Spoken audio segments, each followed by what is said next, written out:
శ్రీకాళహస్తి యువకుడు రాయుడి హత్య case AP రాజకీయాల్లో ఒక్కసారిగా సంచలనంగా మారిన సంగతి తెలిసిందే.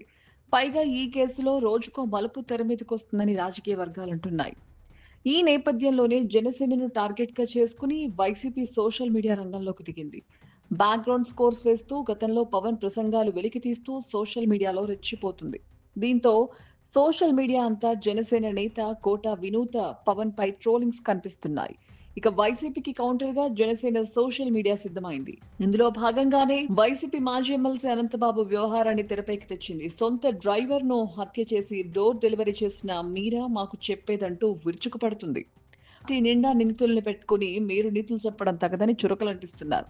దీంతో గత 2 రోజులుగా సోషల్ మీడియాలో వినూత వర్సెస్ అనంత వ్యవహారం హాట్ టాపిక్ గా మారింది.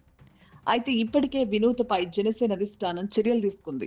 ఆమెను పార్టీ నుంచి సస్పెండ్ చేస్తూ ప్రకటన విడుదల చేసింది. ఈ నేపథ్యంలోనే తన డ్రైవర్ ను హత్య చేసినట్లు ఆరోపణలు ఎదుర్కొంటున్న అనంతబాబును వైసీపీ పేరుకు మాత్రమే సస్పెండ్ చేసిందని, పార్టీ కార్యక్రమాల్లో జగన్ వ్యక్తిగతంగానూ ఆయన్ని తన వెనక్కి తిప్పుకున్నారని జనసేన విమర్శిస్తుంది. అదేవిధంగా వివేకానందరెడ్డి హత్య కేసులో తీవ్రమైన ఆరోపణలు ఎదుర్కొంటున్న అవినాష్ రెడ్డికి జగన్ మద్దతుగా నిలుస్తున్నారని చెబుతోంది.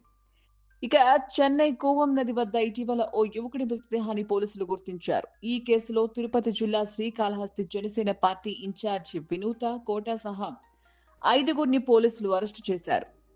ఈ ఘటనపై చెన్నై పోలీస్ కమిషనర్ అరుణ్ స్పందిస్తూ కూవం నది వద్ద ఈ నెల 8న సుమారు 25 ఏళ్ల వయసున్న యువకుడి మృతదేహం లభ్యమైందన్నారు.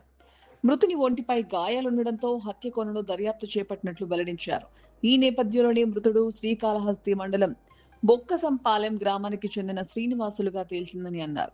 దర్యాప్తులో భాగంగా జనసేన శ్రీకాళహస్తి ఇన్ఛార్జ్ వినూత, ఆమె భర్త చంద్రబాబుతో సహా మరో 3గురిని అరెస్టు చేసినట్లు కమిషనర్ వెల్లడించారు. మొత్తానికి సోషల్ మీడియాలో వినూత వర్సెస్ అనంత వ్యవహారం ఎటువంటి పరిణామాలకు దారితీస్తుందో చూడాలి.